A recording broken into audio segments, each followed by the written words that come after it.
Hello, welcome everybody. Hope everyone's doing well here. So, I am joined here with Come Get Some. We have Morlazan on production. We have a big day ahead of us here at ESOC. We're going to be streaming here a live series between iamturk and Frontline, where iamturk has banned Germany's has banned Frontline Spain, and Frontline has banned I Am Turk's Germany here. So this is for the bronze match here. Come get some. What do you think about these two players today? Oh man, I'm very excited, Mohangpa. And just to talk about the players and their journey overall, how they went into this bronze match. We had, I think, my favorite series in the round of eight. We had I Am Turk versus King of Osman, which went all the way to the seventh game, where I Am Turk bested King of Osman. And King of Osman was the number one seed, was the favorite to win there, was the favorite during the bets, but I'm Turk did best him with the mechanics, Yeah, and big robot coming in, clean sweeping Iron Turk 4-0. I think Turk just wasn't ready for Robot's builds, and that's what happened. And on the other line, Frontline, I think, had been looking very strong since the start. I think he had a 4-0 versus Look Tom, 4-0 versus Big Soldier, but eventually lost to Izad, who eventually ended up winning the ESOC tournament. And now we have the bronze match between these two behemoths. I think I'll speak more about Frontline. I think he is my personal favorite, honestly. I think very refreshing play style, has a wide surf pool. Uh, One thing I really like about Frontline is he adapts to every map. He knows yes, every feature. He will use the natives, he'll use the water, he'll use the new cards, he'll use the old cards. And it's always, exciting to watch him play. And I think even in the series versus Ezad, there were a couple of games that could have gone either way, and Frontline could have easily been in the finalist. So yeah, those are absolutely. my two cents, Wampa. Yeah, I mean, the finals was just to recap an excellent series going all the way to game nine. Yeah, And, wow. both of those guys showed out in a Germany mirror at the end, and that was just a fantastic matchup. And, both of these players on their day could have easily won the championship, Robot himself included. So we've got a really talented group of guys here that made it here, and I'm really excited for this round of seven. And the first game is going to be a British mirror here between I Am Turk and Frontline. Some fun facts about both of these players is that neither of them have actually played against each other. So this will be, if no experience about either player and what they might be doing and how they might grow. So it's going to be really interesting to see how they kind of feel each other out in the first game, too. Yeah, and I think this is one of the first Brit mirrors we have seen. I do remember one between Turk and Robrot, but I Hmm. don't think we have seen too many Brit mirrors. What do you think about this blind pick of Brits though? Especially on the map Darfur. Is it the map that's sort of making them lock Brits, or what do you think? Or do you think this is just an overall safe blind pick civilization? Yeah, so both of these guys are very traditional in the way that they play in terms of game style. I think, if anything, Frontline's probably a bit more attuned to the meta and the definitive edition build orders. So for both of these guys, every top pro player has Brit in their back pocket. They feel safe with it. It's versatile and it can do decently against a lot of DE civs, right? Like it's hard to counterpick Brit if you had to say. I mean, Lakota, there's obviously poor Brit matchups, but I think starting Brit is a very safe decision, and I think that's what both players are really opting to pick here. Yeah, makes sense. And how do you think this will go? The traditional British mirror, people do say, including myself, that Mm. it's one of the more boring 1v1 matchups because British does not have a very good light infantry. Long women cannot kite. and usually you don't see any Hussar sort of Right. raids going on. It's usually a pure Musk on Musk mirror. Hmm. But Robrod has shown us the new way with the GMT build with the Yes. Highlander FF. Do you think Frontline may adapt into that, or is it going to be an all-out Musk mirror only? Well, we will see. So let's just get started here, ladies and gentlemen. Welcome to the ESOC Spring Championship bronze match between Frontline and iamturk. In the northwest side of the map, in the color blue, we have Frontline playing as the British. Now, on the southeastern side of the map, we see his opponent in the color red, iamturk. I'm joined here today by Come Get Some, and on production we have Morlazan, and we're on the map Darfur. So we were talking about this a little bit in pregame. Hmm. You were saying that Brit mirrors are generally viewed as boring, and I think most of the community would agree with that assessment. I find them to be quite interesting. We did see, I think it was actually the very first series between Shake and Look Tom, and then you mentioned a few other British picks, but I think it really comes down to decision making and age one macro typically in these mirror matchups, where whoever can get their forward tower out first and gain map control, and whoever just gets their macro tight enough to get those full batches of musketeers out. What do you think might give the other player the edge in this mirror matchup here? I think one of the things that we have to see, we have to watch out for, especially are the treasures. A big treasure swing, maybe a wood treasure or food treasure, early age one, can just, allow one of the other players to age up like 20 seconds faster, get the outpost in the forward map. Remember, this map does not have a lot of safe hands. So they will be vying for that middle position, placing the barracks and FB there. So that could be a big swing. Absolutely. And now we do notice that Frontline is headed towards the right side of the map, and that is where all of the large treasures are on Durfur. Now, you did mention that Frontline likes to use natives to his advantage. The natives on the map are I believe, Sudanese. So we could potentially see some Red Sea Wagon trade for, who knows, like an early double racks or something of the note. Um, and then is it the Berbers, I believe, on the other side there?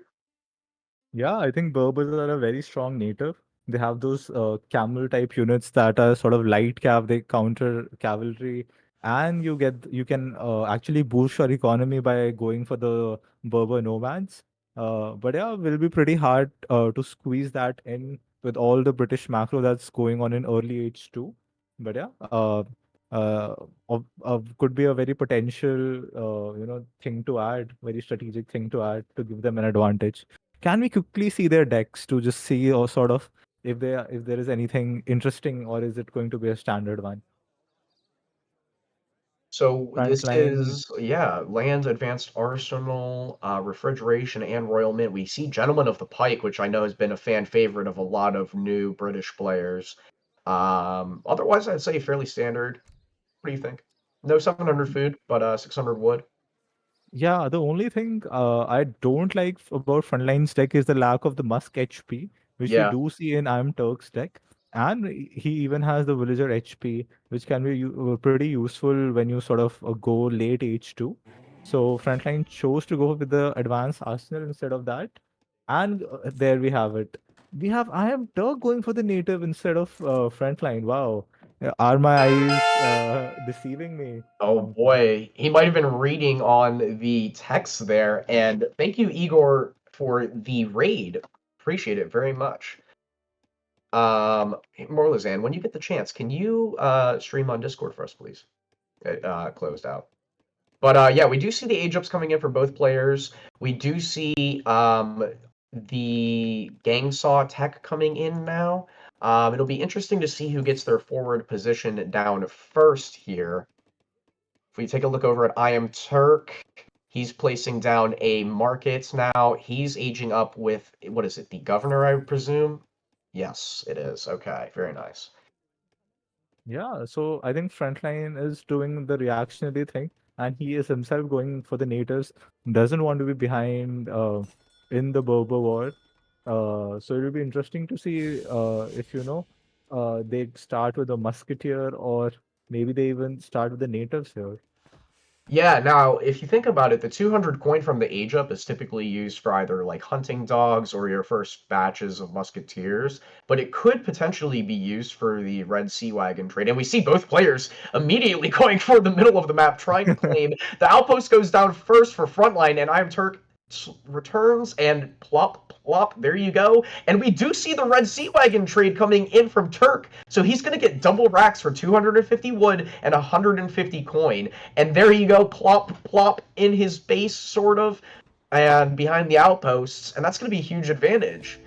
Looks like Yeah, Frontline is going for a huge treasure over on the top right side. Can we take a look at that and see what he might be getting? He's also going for the Ren Sea Wagon trade, and he's picking up 185 XP, going for 6 Musketeers now after his 700 wood. So yeah, that XP is going to be really helpful for him. yeah, I think getting that XP in and getting those 6 months out a little bit earlier can just swing the tide in this mirror. We know that Frontline was just 10 seconds later for the in the production of his first batch, so those 6 months might just swing it for him. Yeah, Uh, absolutely. We do see do you iamturk going like for any addition 600 of wood. 5 longbows though? Yeah, I I think think that's 5 longbows actually could be pretty really nice to smart. start. Yeah, I think if you're going to ship anything, maybe shipping longbows would be good because they can just stand behind your double racks and just really help with the tower firing down. I know Haza and Julian like to open with longbows at the beginning of the round or the beginning batch because it just kind of staves off as the other musketeers can't really push in without taking too much damage. So I think that is a potentially good decision. Turk going greedier here with the wood shipment, while again, as we mentioned, we do see coin coming in now for Frontline on the ground, now shipping 6 longbows behind this. So do you think he's gonna try and get a timing here, just put everybody on food and then just start spamming musketeers? Yeah, that's what I think Frontline is thinking there, especially with this 2 barracks. Just look at the first batches from both the guys. I don't think either of them got like more than 5 or 6 musketeers No. out. So, uh, aren't able to fully utilize the infrastructure they have.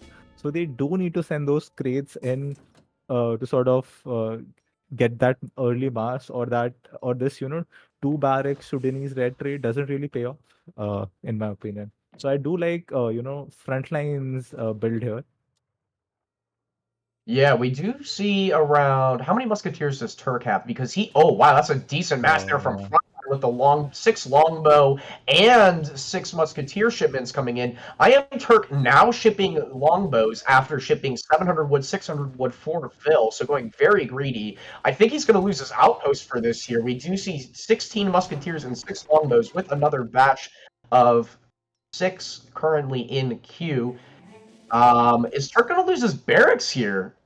Yeah, Turk doesn't. Turk was sadly, I think he was posturing on the right to get like a cheeky raid or something. He thought his, outpost was good enough to defend. But Frontline went in. Turk was caught out of position, and with the 6 longbow and 6 musk, was able to take down the front outpost. Now We forced to send Minutemen. Frontline going back, disengaging, using the range of his longbow. Yeah, I think Frontline is in a slight lead here. Yeah, absolutely. And now the Minutemen not really getting much value, killing only 1 musketeer there, and the barracks is still really low HP. Are these double batches? He needs to finish these batches. It is absolutely critical, and I think he gets 9 out there. Oh yeah, he gets 9. And he has a really nice split of his musketeers there, but reinforcing 6 musketeers and another batch of 10 Wow, coming in. This is a 16 huge mass bats. here. This is why saving that outpost is so crucial. You get the reinforcing shipments, you can always go back to the outpost, you get line of sight, which you can use to kite. And Turk does not have Minutemen. He has already called in the 6 longwomen. He's about to lose his barracks. Yeah, this is looking pretty tough for Turk right now. Yeah, he went way too greedy, sending 3 back-to-back eco shipments. Meanwhile, Frontline massing, getting his timing right, catching Turk with his pants down and punishing his mass. I will say those longbows are doing a decent amount of DPS there as he's trying to move back Yeah. with musketeers. The barracks are still up, and there's only a few musketeers sieging. If they get out another batch of musketeers, this could potentially be good. We do see more reinforcing musketeers coming from the backside. Villager pull coming in from one or two villagers there, dying to the musketeers, and yeah, losing the barracks.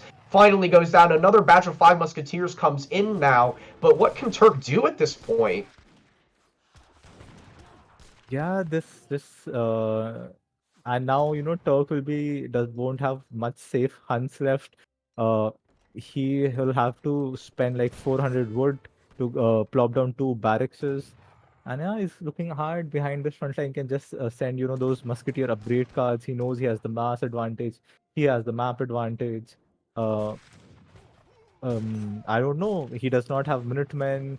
TC fire won't do too much versus the infantry mass. This is just looking like a GG here. And was the shipment Yeah. that Turk sent? He has sent some crates. Frontline will not let him gather those crates even. Yeah, No, yeah, looking he's pretty just gonna tough. put down 6 musketeers or so, and Turk calls GG. I really think the base building design there, maybe if he had the racks closer to his TC with the outpost, once he saw that front line got his outpost down first, he could have been in a much better position. But going way too greedy after starting 700 wood and not really contesting in his favor, and we see the mass advantage here. And the problem for Turk was all of his units, like they look similar in terms of mass, but they were just getting streamlined in versus Frontline having all of his units massed together at one time for that big push. Exactly. If you look at the military unit population, Frontline just had more units present at the better time. And I think one of the things that also lost Turk the game was the fact that with the first 2 batches of his musketeers, he was just sitting on the right side of the map for some reason. Maybe he Yeah, was going for a treasure, maybe he thought he could go for a raid, and Frontline just used that opportunity with the 6 longwoman shipment to kill the outpost for free. Just imagine, even if you have like 5 or 10 less units, but you have the outpost alive. You can slowly, kite, pick out a couple of musketeers for free. Outpost fire is like, DPS worth 2 musketeers anyway. I mean, just losing that outpost for free, just I think sort of cost him the game here. yeah, absolutely. I agree. His musketeers on the right didn't really do anything. Well played. Let's go back to the home screen.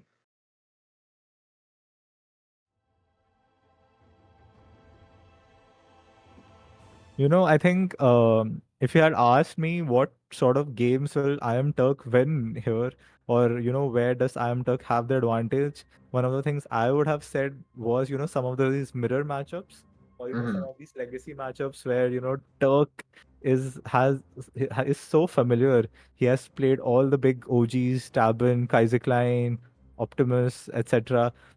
Those classic Skirm Gun, 3 unit composition, mid age 3, late age 3 battles. I mean, I Hmm. think those are the matchups where Turk really shines. But Frontline proving us wrong, taking game number 1 decisively in a mirror, and showing what he's made out of. Yeah, absolutely. And his timing and was really good, but I think he pushed in at the perfect time with those. I do believe he actually canceled the 6 musketeers and then went for the 700 coin, but he used the coin very effectively and just put all his bills onto food to just double racks out musketeers and then the longbows and then reinforcing 16 musketeers really just cleaned up. And yeah, so we do see for game number 2 now. It is another mirror match. Do you want to take a guess at what it is? Come get some. Wait, let me quickly see the map. Then I'll fancy a guess here. So Don't look at the map in game UI. number 2 is Manchuria. Okay. So you have water, you have trading posts. So my first guess will be like a port mirror or a India mirror. Oh, so we do have an India mirror. Oh wow. I was thinking maybe Ethiopia on or Hausa on this map with all the livestock. But ladies and gentlemen, welcome back. This is the ESOC Spring Championship bronze match between Frontline and I Am Turk. This is game number 2 on Manchuria, and we have an Indian mirror here. Come get some. What do you think about Indian mirrors and what each player might do as we see both explorers kind of going out to the middle of the map trying to collect as much livestock as possible to generate XP? Oh yeah, I think livestock, as you mentioned, livestock is good for Africa, but livestock is also extremely good for India because if you get like 6 or 7 yaks, that's almost equivalent to one trading post, and that's where both players are going. And Frontline stealing some of these cows, Morlizan with the ultimate camera work, capturing all those four heroes, going across the Manchurian map for those yaks. Yeah. But yeah, I think this matchup, I think I expect sort of a late H2 play. Uh, I would really like the players to go for a forward Agra, but I think Turk really likes to go a bit greedy. He might open up with an in-base Karni Mata and sort of play from there. So I think it'll really depend on what H2 wonder both players go because India is a civ that has so many options, man. They really do. I expect iamturk or Frontline, one of them to go aggro for it here because I feel like Turk is just a very aggressive H2 player. I do expect this to play out a bit in H2. How many yaks did Frontline pick up there? He must have at least gotten. Oh my goodness, he has 7 over there, and he's getting another one, so he's gonna have 8. Does Turk have Wow. any? He must have at least 2, right? Because there's 2 at the spawn generally, and I saw him scouting behind his base. He does have 2. So that is a huge advantage for Frontline. His XP curve is going to be much better, which also means that he's going to receive Villager with his shipment faster. And yeah, if I were Frontline, I would very much so consider building a Sacred Field. Not necessarily early on because that requires a lot of wood, but it would be a good idea. We do see Turk going to get a nice 70 wood treasure here, so that is very nice. Yeah, But wood traders for India is very good. It eases out their age on macro. The houses, the villages all cost wood. I'm interested to see, if one of the players decides to go super greedy. The thing with Manchuria is you can have two types of, trading post spawn. This time, both players have two safe trading posts in their base. So there is a potential for an early 700 vote into stagecoach play, which I really like for India. yeah, absolutely. And that could synergize well with the Carney motto, getting the crates upon age up, and then you can use those crates, invest into Stagecoach. It could be risky, but if you do that and then get your racks out, it would be very delayed. But and if the other person doesn't go for an Agra, then it could be a play. But I think we're more likely to see an Agra fort from one of these players. But no forward villages just yet. So Yeah. I Can we think take a it look at will each be an player's deck? in base. I feel like there is going to be an in base Carney from both players. We do see an in-base wonder from I Am Turk, but let's take a look real quick. We do see an anti-water deck here from I Am Turk. Kind of interesting. We do see Fencing School. But, let's take a look at Frontline's deck. Very similar. The only difference is a few more Gurkha and Age 4 shipments, but otherwise, I would say these are standard decks. So yeah, let's see the two wonders in base. It is a is that a oh, this is Frontline's perspective. Okay, so yep, Carney in base, and then on the other side, I'm assuming Yep. Carney in base. So yep, they're both players going super greedy here. So I was wrong. It's gonna be very interesting to see. Ooh, but Is do we have a treasure contention in the middle? I see I am Turk's hero racing towards two of Frontline's heroes. Uh, what's the treasure there? Could be a swing here if this is a wood treasure. oh, I'm Ooh, Turk and I am spending Turk stole 75 it. wood. That's Yeah. huge. That's a great treasure for India early on. Getting And civil servants tech in now, that's great in age 1, so that's going to really give a 5% boost across all gather rates. Is Frontline building a market? Let's see what he's doing in transition here.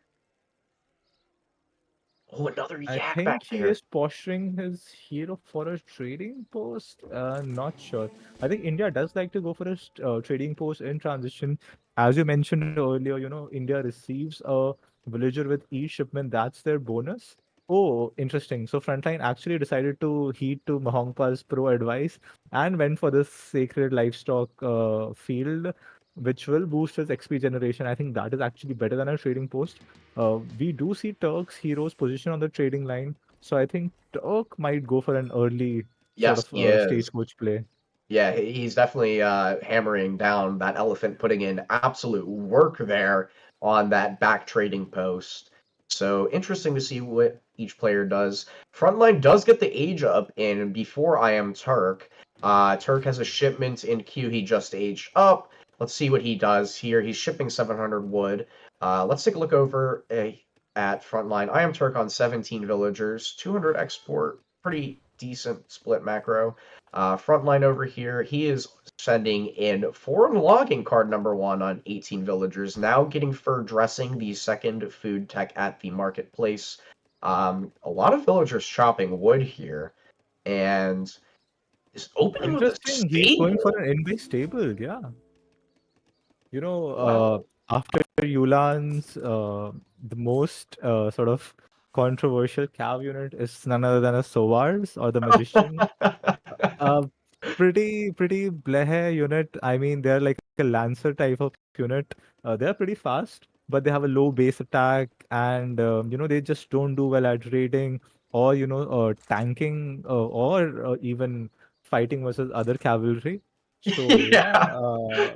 and I mean India, which you can get those sentries, those cheap minute pike kind of minutemen. Um, yeah, so maybe it might not pay off for him. And we see Turk already going for that early stage coach and now following it up with this foreign logging. I honestly like Turk's build far more than Frontline. Yeah. I agree. Let's see if he has any military buildings in base, because we do see Frontline opening with sowers here. Um, let's see. Okay, nothing yet. Can we look at his villager HP, see if he got Western medicine in on those villagers? So he has That's one not thing yet. about the Asian civs, though, unlike great coach, which you can research for 75 food, that Western or Eastern medicine thing costs like 150 Yes, it food. does. So it can be a little hard to squeeze in with the macro. It's getting imperial Turk is going bureaucracy now. full Wow. greed. We don't even have Yeah. a consulate or a barracks. Turk is just going Oh, YOLO. But he has scouted the 4 hours with this monk, so let's see what his reaction here will be. yeah, I think he's going to be fine. I mean, only 4 sowers, not that big of a deal. He's now, we see Frontline aligning himself with the Ottoman consulate. 300 export was sent, now sending 700 coins. So looks like he's going for a little sower semi-FF here. Um, Sowers doing a couple of swings on the vills here, trying to block off. Nice use of his Oh, yeah. explorers there. Excellent micro. Oh, but the pathing is going to kill. Oh, the vill escapes with That was 1 so close. That HP. was You know, so I close. really like that use of the explorer. Just their huge hitbox blocking the path of the villager. Really nice play. Now sending 4 villagers from Frontline, from the Ottoman consulate. So, really nice use of his export. He knows Turk doesn't have any military buildings or units. He's invested into Stagecoach, so he can greed himself safely, and that's what he's doing. Gonna get some potentially 45 XP here. He does lose 2 of his Sowars, and okay, so he does get 45 XP for his troubles, but and some idle time too. So not bad. Turk now responding with a stable of his own, and he can just go into Zambarax if he really wants to. Let's take a look over potentially at Frontline, see if he's using that coin to age up. What is his perspective here? So looks like he's potentially aging up. Yeah. The sowers go down, and yeah. So yeah, let's also quickly compare the ecos. We have 31 villagers for Frontline, and we have like the Sacred Field. Turk, on the other hand, 25 villagers, same wood trickles, but he does have 2 trading posts there. So I think Frontline is slightly ahead on the XP generation because of the Yaks and the Sacred Field, but Turk might have the slight lead in economy because of those stagecoach TPs. And let's see if he himself allies with the Ottoman consulate to get those 4 villagers, then Turk would be in the lead. But yeah, I Mhm. think Frontline has momentum going for him with the faster experience and the fact that he will age a little quicker. He did disrupt Turk's eco a little bit, so it will be interesting to see how this plays out. Yeah, absolutely. And that XP generation could also be a huge bonus for him if Frontline himself goes for Stagecoach because Turk is not generating XP from his trading post, right? He's only got 3 yaks there. But if Frontline puts his Stagecoach onto resources, those yaks it's like he's got an additional trading post on top of that to keep his tempo in age 3 up.